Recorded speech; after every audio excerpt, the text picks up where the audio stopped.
Argops TV presenta. Hola, ¿qué tal a todos? Y bienvenidos los que debaten con inteligencia en esta comunidad.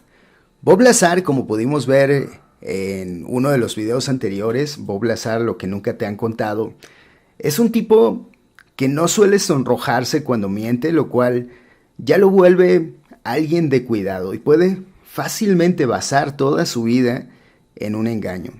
La ufología está plagada de tipos así y el caso de Bob Lazar no es menos extraordinario.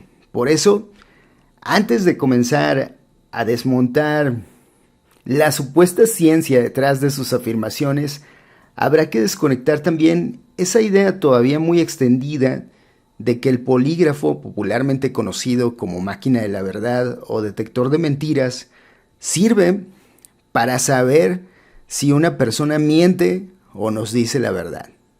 Lamento mucho recordarle a quienes, a pesar de toda la evidencia en contra de alguien como él, creen que lo que dice es verdad porque pasó la prueba del polígrafo, que es un deliberado engaño.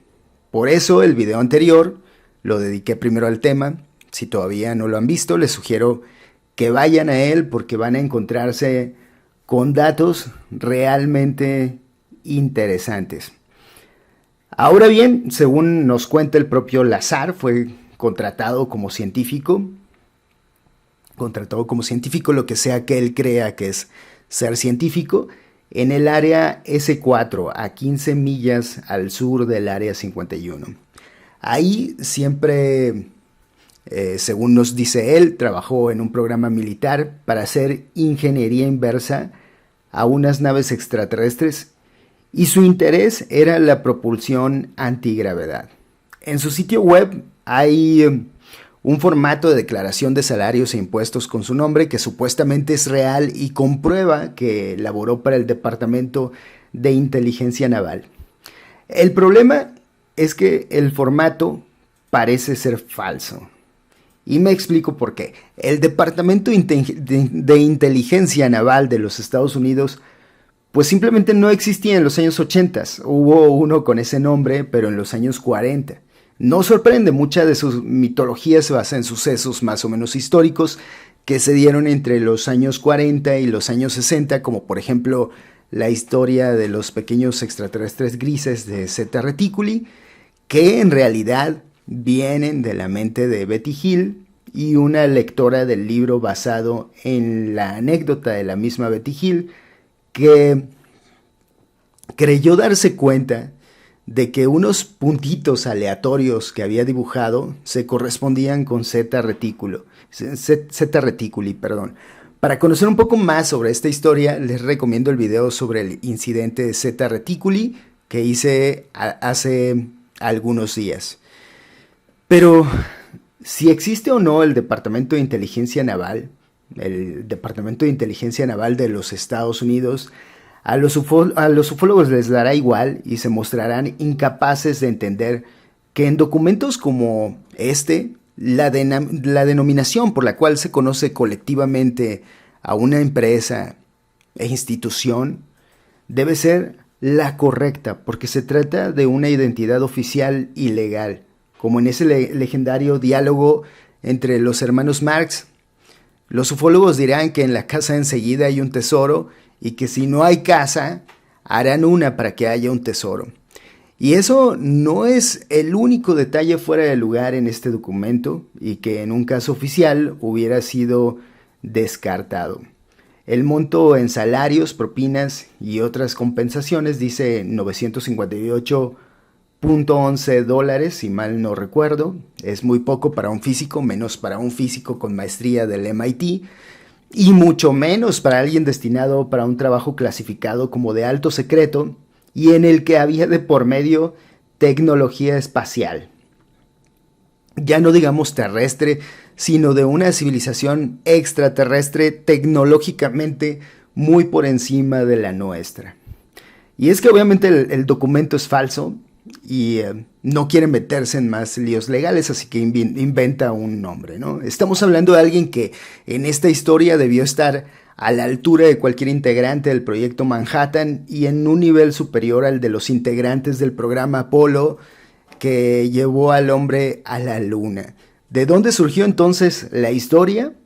Pues como siempre, por honor a la verdad, hay que decir que en efecto trabajó en el Área 51, pero no echemos todavía las campanas al vuelo, y me explico.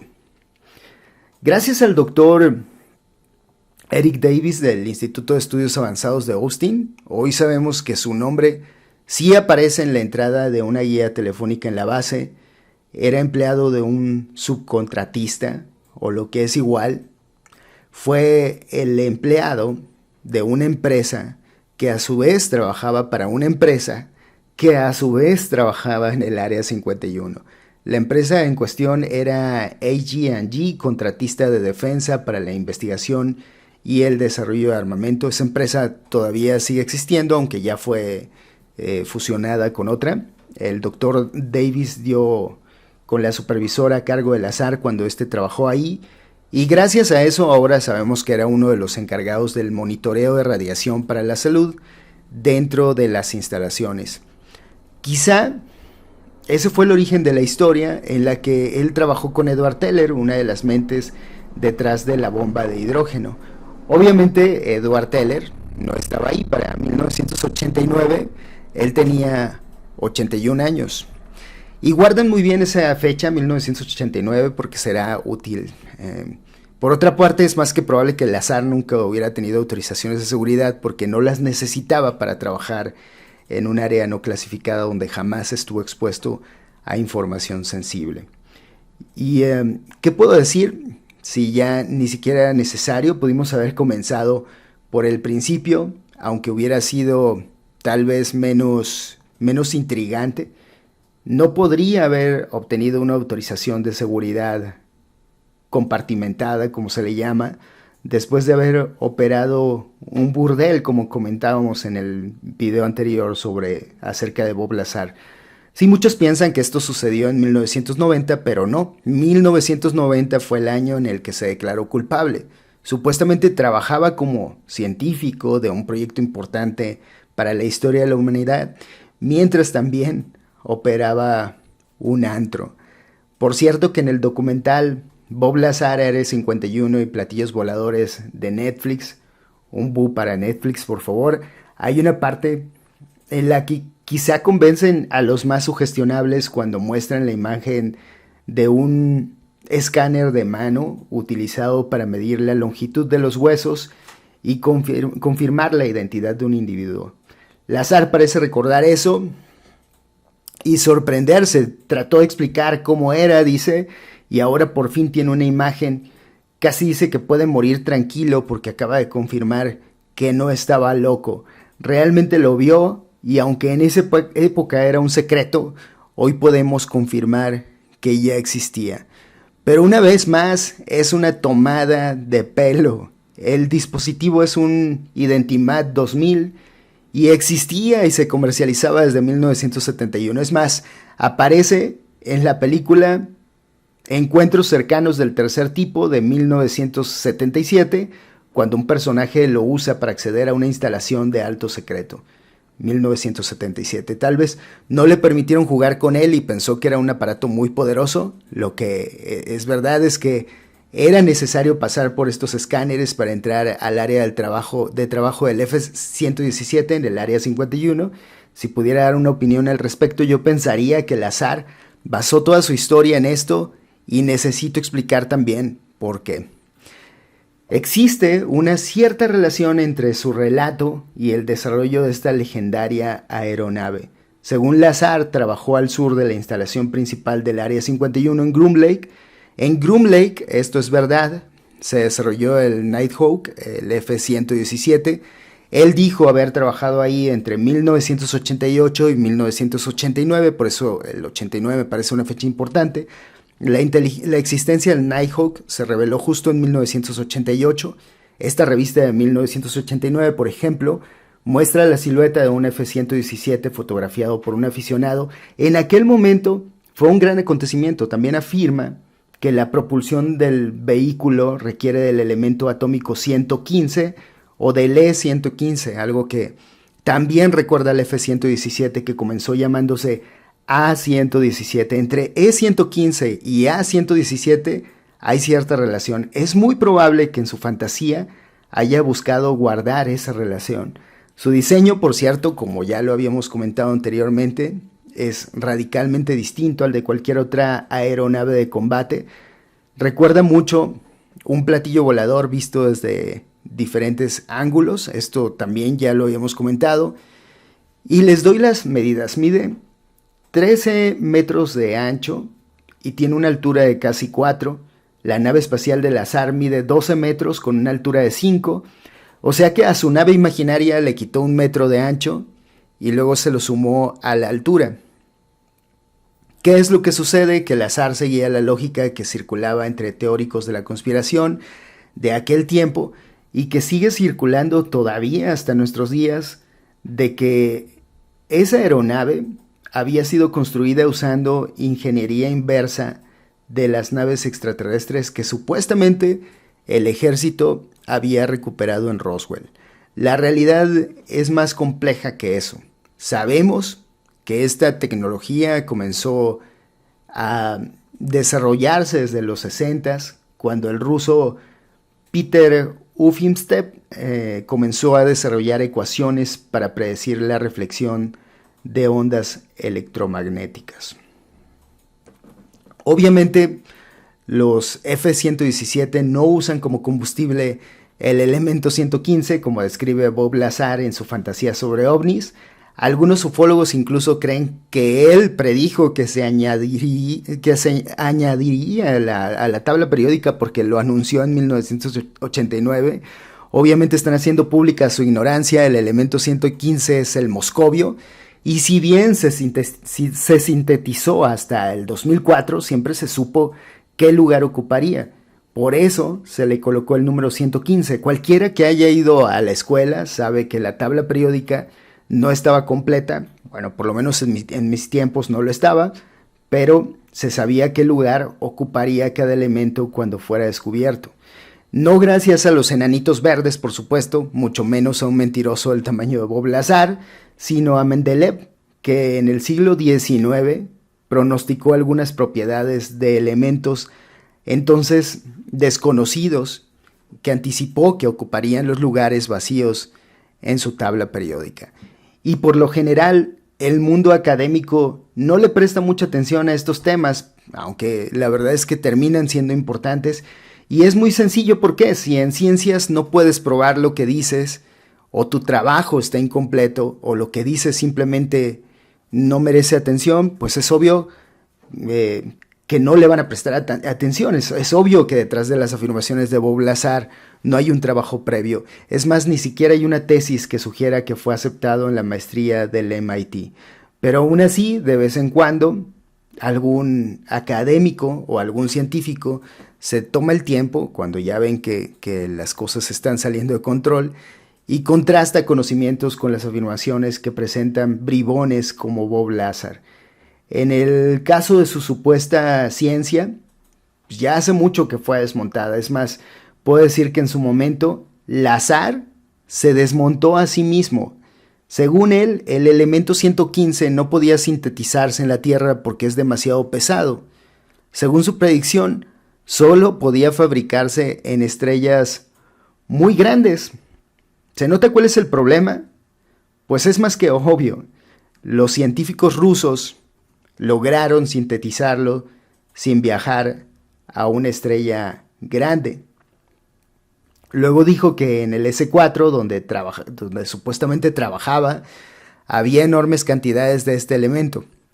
El problema es que ahora sabemos que su vida media oscila entre 37 y 650 milisegundos, o sea que no se puede almacenar. Y lo que es peor, el elemento 115, es decir, el moscovio, no se puede fabricar en una estrella sin importar el tamaño. Se pueden hacer elementos más pesados durante una explosión estelar, es decir, en una supernova, pero hasta hoy el moscovium solo existe artificialmente en un entorno de laboratorio.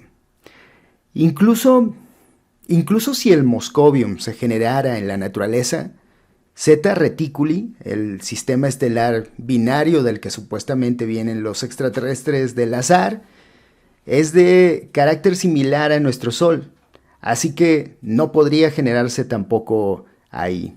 Y eso no es lo peor de todo. Según menciona, la antimateria y la materia se convierten en energía en el aparato este. La antimateria se genera del elemento 115 cuando es bombardeado con un protón por el reactor de esta hipotética nave alienígena. El problema es que la cantidad de energía que tendría que poner el reactor en cada protón para crear un antiprotón es exactamente la energía de masa de un antiprotón. ¿Cuánta energía se recupera cuando el antiprotón se aniquila? Pues exactamente la misma cantidad de energía que requiere para crearla. El problema es que tienes que generar energía para destruirla. Así que por pura lógica, no solo no se genera más energía, sino que se usará más energía de la que produciría. Conclusión, como siempre, cuando examines la historia de Bob Lazar, todo termina en fraude. Nunca nada se verifica, no se ve fondo. Su ciencia, al final, no es científica. Y por supuesto, como siempre, no hay evidencias. ¿Cómo se evita en el público que el público caiga en el error de creer en esta historia? Pues no es una pregunta sencilla, pero en buena medida depende de comunicar mejor la ciencia. El trabajo va desde mejorar la forma en que los profesores, desde las escuelas, desde sus aulas, comunican la ciencia, pasando por el trabajo que realizan los divulgadores, la prensa y ahora los mismos blogueros, youtubers y creadores de podcast. La clave está en que se comprenda mejor qué es posible y qué no, pero también en la forma en que se comunican estas historias. Si al final lo que importa es quién comunica la versión más sensacional, aunque sea pura fantasía, no avanzaremos. Lo que deberíamos comenzar a hacer, sobre todo en la labor de periodistas o escritores, es volver a lo básico, volver al método y separar el ruido, como dicen por acá, de las nueces. Esto es algo que nos conviene a todos porque esta clase de ideas al final nos estancan, entorpecen el avance de nuestra cultura. Sí, pueden ser bonitas y entretenidas, pero llegado a cierto punto, sí consumen recursos y dejan vulnerables a sus seguidores a estafas y fraudes, porque así funcionan. Espero que el video les haya gustado. Si es así, recuerden suscribirse, dejar un comentario y una manita arriba.